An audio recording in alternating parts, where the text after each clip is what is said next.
Hey, so I just want to talk a little bit about the document-based question, the free response question, and just kind of talk a little bit about how we should be thinking about writing it. And this is from a study guide, but I think it's like really useful and helpful. So I just kind of want to like go over that and talk a little bit about that with you guys. So first of all, one of the things is it mentions is that the document-based question, or the DBQ, includes 7 documents. And the topic of the DBQ will include historical developments or processes between the years of 1450 and 2001. The answer should do the following. So your essay should do all the following different things. So your essay should respond to the prompt with a historically defensible thesis or claim that establishes a line of reasoning. A good example of this is, imagine if you're a lawyer, you're not going to go up to the judge and say, "Your Honor, my client is innocent, I rest my case," and then sit down. I think this is what like a lot of students do. They'll like make statements like, "Oh, the Industrial Revolution changed society in so many different ways," without any evidence or support. You need to give examples and evidence. Or people might make statements like, "The telegraph helped transform the West. The telegraph helped to colonize the West," with no supporting evidence. You need to respond in a defensible thesis. If you have a defense, that means you're giving evidence. You need to also describe a broader historical context relevant to the prompt. So what's going on in the general time period? We have been studying for like a week and a half, 2 weeks, the Industrial Revolution. You may not have to know the exact year, but you need to know the general time and some of the general trends that we've seen going on during that time. You also need to use the provided documents to support an argument in response to the prompt. You need to look at every document like a witness in a court case, and you're calling the document to testify. You're going to use those documents, not just for like a random quote to show that you're using it, but you're going to use those documents to support an argument that you are making. And you also need to use historical evidence beyond the documents. All of our content, the material that we've been going over, all that content is what you'll be using to provide evidence beyond the documents. So the documents are, you're going to be reading the documents, interpreting the documents, but you also want to use evidence beyond the documents, stuff from our lecture, stuff from our notes, to help bolster, to support the argument you're making. Number 4, you also need to use at least 3 documents. For 3 of the documents, you need to explain how or why their document's point of view, purpose, historical situation, or audience is relevant. If we're talking maybe about factory conditions or about things like that, and one of our documents is from Karl Marx, well, you should pay attention that Karl Marx is a communist. He's going to be against capitalism. He's going to say the unjust conditions at the time are going to require a revolution. If the document is someone who's a factory owner, how's that going to be different? If the document is by a woman who is in a labor union. So think about, in at least 3 of the documents, you need to make sure that you make mention, like, this document produced by a communist would have been very concerned about labor conditions and would have seen capitalism, the factory conditions, as an example of the evils of capitalism. For 3 of your documents, you need to make sure that you identify and pay attention to the source. Who is the author and how is their point of view relevant to considering the document? You need also demonstrate a complex understanding of the historical development that is the focus of the prompt. Use evidence to corroborate, that means to back up, to qualify or modify an argument that addresses the question. Like, for example, if I say, if my argument is capitalism made everyone in the world wealthier, or capitalism brought an enrichment to the world, that's true, but I need to qualify that. Qualify it means that I need to say that there's important exceptions or important things to take note of. For example, even though capitalism in general would make people's lives better, what happened along the way? Well, in the short term, what happened to people's lives in factories? What was their living conditions like in tenements? So to qualify means that you're pointing out some important developments. You're not making a blanket statement. Very rarely in world history do blanket statements suffice. Very rarely do blanket statements in world history capture the totality of something. Like if you think about like the coronavirus, is it true that, any one thing you can say with absolute certainty right now? Well, no. There's a lot of debate about coronavirus. Can you get it again once you've been infected? Do certain medications work? Do some not? What about lockdown? Should we be locked down for three weeks, 5 weeks, 9 months? There's a lot of uncertainty, a lot of discussion about it. So you need to qualify it or modify an argument. So another thing it says, in short, you should state a clear thesis and provide support for it from the documents. To receive a top score, you need to refer to at least 6 of the documents in your analysis. To strengthen the probability of earning the maximum score, you should use all 7. In addition, you should analyze 1 or more of these elements in 3 of these documents. So of 3 of those documents, you need to make sure that you pay attention to identifying the author's point of view. Are they a communist? Are they a socialist? Are they a man? Are they a woman? Is it a Muslim? Is it a Christian talking about Muslims? Is it a Muslim talking about Muslims? Is it a Republican? Is it a Democrat? If you have a Republican, say Donald Trump is handling the coronavirus in an amazing way, you might be like, okay, well, I kind of expect that. That's a Republican. If you have a Democratic health official, a doctor, or a Democratic governor saying Donald Trump's doing a good job, that identifying his point of view is kind of important. Also, what's the creator's purpose? If this is a document written by someone to get people to vote for Trump, if this is a document written by people to get them vote against Trump, what is in front of every DBQ, they're going to say the source, like this is from a speech or this is from an essay or something like that. So you need to identify what is the creator's purpose. Also, what is the historical situation when the document was produced? What is going on at the time that this document is made? Is it during, the Civil War? Is it during colonization? Is it during the Columbian Exchange? Is it during the Industrial Revolution? And also, who is the intended audience? Who is it that they're trying to convince? That is also super important to do.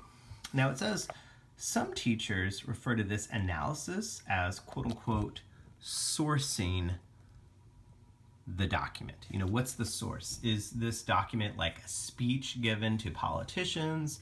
Is this a letter to the editor, to common people? Is this, what is the source of it? Earning credit for sourcing a document requires more than a simple statement as the intended audience is elite class. Like, let's say that the letter or the document or the speech is given to powerful people. You need to say more than just like that kind of simple comment, this is meant for the poor, this is meant for Christians, this is meant for the elite. It says, you'll also need to state the significance of this analysis. In other words, give a reason or further explanation of the significance of the point of view, purpose, historical situation, or audience. To determine significance, ask yourself, what is the creator's point of view? Why did the creator produce the document? In what situation was it created? What audience was the author addressing? The answers to these questions are often overlapping. So you don't want to make like a simplistic statement like, oh, this statement was meant for the poor. Well, this is meant for the poor to get them to organize and realize that the factory owners were evil and that we need to overthrow them in order to free ourselves from the shackles of capitalism. This is all in the context of the Industrial Revolution. That's the kind of examples that I'm talking about when going into a little bit of detail. It says this: besides using evidence stated in the documents, you should include outside knowledge. And this is what we've been building through our lecture. This consists of additional examples, details, analysis that provide context or clarify what's in the documents. all the context is we've gotten it through John Green videos, the context we've gotten through our textbook, our documents, our context through lecture, through our notes.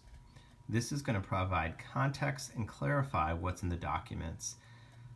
Answering a DBQ builds on the skills for writing responses to essay questions. You need to make sure that you write a thesis statement that addresses all parts of the question. If the question is 2 parts, make sure you talk about both parts. If the question has 3 parts, make sure you talk about 3 parts. Build argumentation supported by relevant evidence. You can't say the Industrial Revolution made women's lives better, period.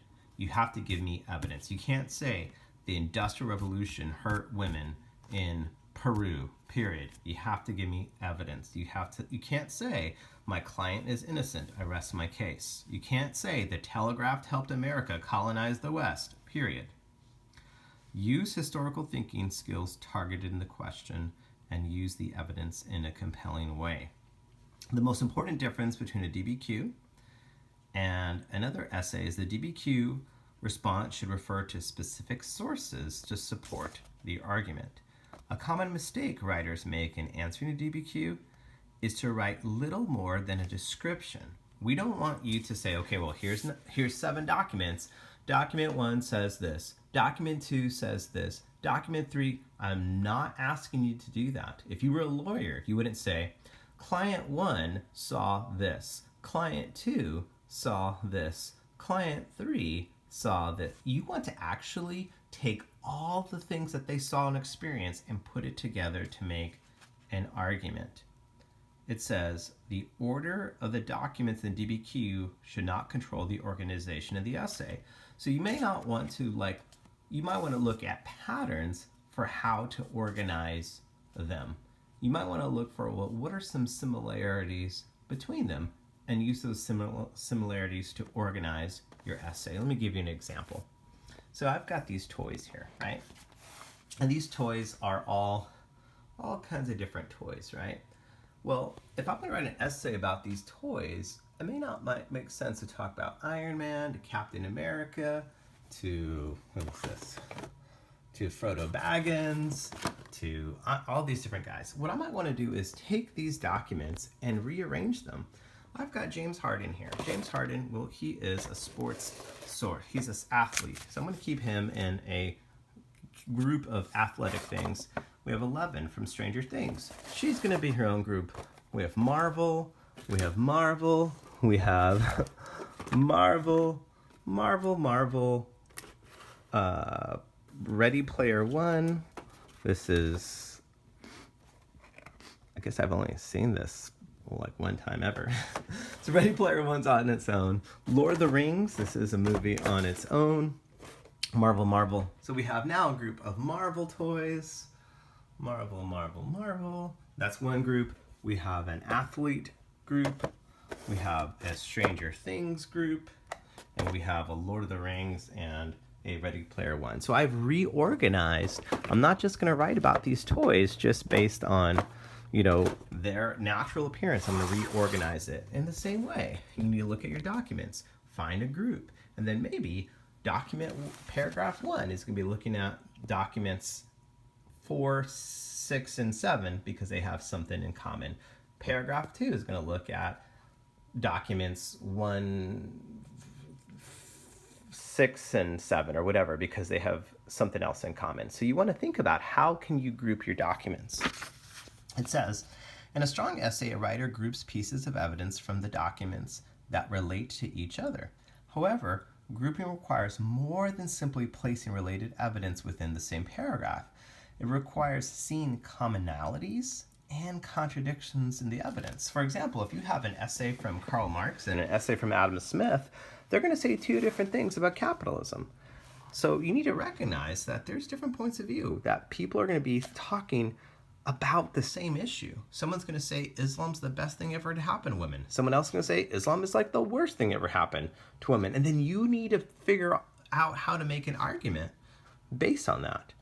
It also requires seeing commonalities and contradictions in the evidence. As it says, and explaining how they both fit your argument. Words and phrases such as similarly, in addition, and as well alert the reader that you see a common element among the documents. So using those particular phrases, similarly, in addition, as well, show your grader, show the reader that you recognize some things. And other phrases you should use in contrast, or this is different from, alert the reader that you know that there's contradictory evidence. Like if you have like 5 documents about how Islam helped women own property and how Islam helped women to not be killed as babies, and then you point out it also says women don't have the right to get a divorce without a bunch of requirements, and men could just say, I divorce you, I divorce you, I divorce you. You could say, even though Islam prohibited women from being killed as babies, even though Islam protected women's property rights, however, or in contrast, there's also evidence that women suffered in that they could not get a divorce in the same way men could. Or women, in contrast, women had to be covered in ways that was different than men. You're using those phrases to point out that you understand that there's differences. Use practice DBQs to help your historical reasoning skills as well. That's why we're going to write this essay. We're going to practice our skills. Keep references. It says, number 1, it says use 15-minute reading period to make any notes in the documents, underline important parts. And number 2, and so basically number 1 says before writing, think of your thesis. Before you write your essay, think about where you're going to go. Number 2, keep references to the documents brief. You don't have to quotations are like salt and pepper. You want just a little bit to enhance the flavor of the meal. You shouldn't have an essay where okay, to solve this essay problem, I'm just going to copy and paste, huge sections. It says keep references to the documents brief. The exam readers know the content of the documents. You don't need to quote them. A reference to the document's author or the title is enough. Many writers simply cite the document's number in parentheses. So you could say, document 1 mentions the role of, document 1 mentions that doctors during the plague did not understand the cause of the plague, or something like that. You don't have to give me a full quote because the exam reader knows what it is. It might just be you, again, copying and pasting because you might think, wow, a big paragraph makes it look smart. Readers like this system as well because it's simple and clear. Document 1, Doc 2, Doc 3. That's how you should do it. Use all the documents. However, recognize each document represents a point of view. Some might contain information that is not accurate. Just because if we have a DBQ on World War II, which you won't because this year's DBQs will only cover it won't cover the 20th century. But let's say it was on World War II, it was like the cause of World War II, and we have Adolf Hitler, and Adolf Hitler's like, oh, well, the cause is the Jews. The Jews have been working against Germany the whole time. You might have a document that says stuff that's not true. And one way you can know it's not true is through the context and the background information that we've been giving you through our lecture notes and through material. Number 4, address contradictory evidence. Your thesis should be complex enough to account for evidence that does not support your argument. And you should demonstrate that you understand other points of view and the context in which the documents were created. Demonstrate your judgment about the sources based on your knowledge of the historical period. So if I said that capitalism just makes people's lives better, I need to be aware that there is sweatshops. I need to be aware that women get paid less than men. I need to be aware that conditions were terrible. I need to be aware that there's tenements.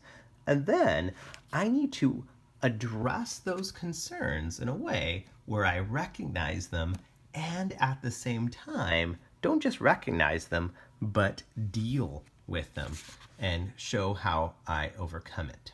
So, last thing, this is the scoring guide for the DBQ. You need to make sure that you get a thesis. A thesis is your argument you're making. You get 1 point for a thesis.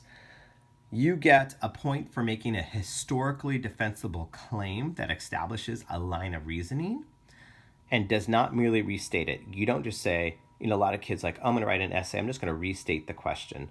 The thesis must be one sentence, either in the introduction or the conclusion. Typically best to have it in the introduction. To earn this point, the thesis must be a claim that responds to the prompt, not just restating it or rephrasing it. The thesis must consist of one or more sentences. Another point is available for contextualization. 1 point is given if you describe the broader context of the question. Is it the scientific revolution? Is it the political revolutions? Such developments, either before, during, or after the time frame described, the context requires more than a phrase, more than a reference. Don't say, oh, and this is important because you know the Industrial Revolution. Oh, because you know the political revolutions. To earn this point, the response must relate the topic of the prompt to broader historical events and developments. And this is why we are doing lecture notes, to get that background. You get a third point for evidence. You can get up to 3 points. This is the 3-pointer, right? You get 1 point for a thesis, 1 point for contextualization, up to 3 points for evidence, so that's important. 1 point for accurately describing the content of 3 documents. So you get 1 point for dealing with 3 documents. 2 points for accurately describing the content of 6 documents. And not just describing them, but look what it says, and using them to support the argument. Using the documents requires more than just quoting it. You don't want to say, well, there are 7 documents and I put random quotes. I randomly copied and pasted that. You have to actually use those documents to back up your argument that you're making. Okay. Finally, 2 more points. Analysis and reasoning.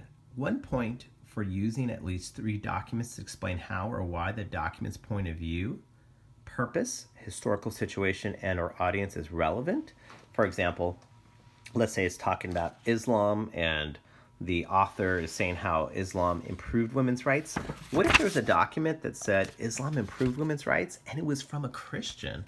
What if there was a document that said that Islam was great for women and was from a Hindu? That document's point of view, being from a different person's religious background, that's super important. What if there was a Democrat who was a doctor who said Donald Trump did a great job in the pandemic? What if there was a Republican who was a governor who said, man, Donald Trump blew it? That point of view is important, and you need to explain how or why. 1 point for using at least 3 documents of how their point of view, the purpose, why did they write this document? What's the historical situation? Why is the audience relevant? And you get another point for demonstrating a complex historical understanding. This is like, you did such a good job.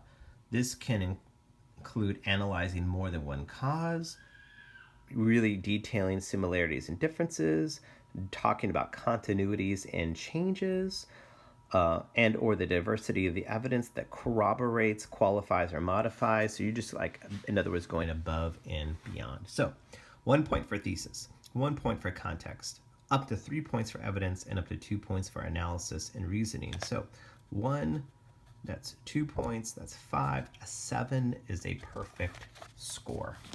A 7 is a perfect score. So for you, you are going to now be thinking about how that's going to apply to your essay, right?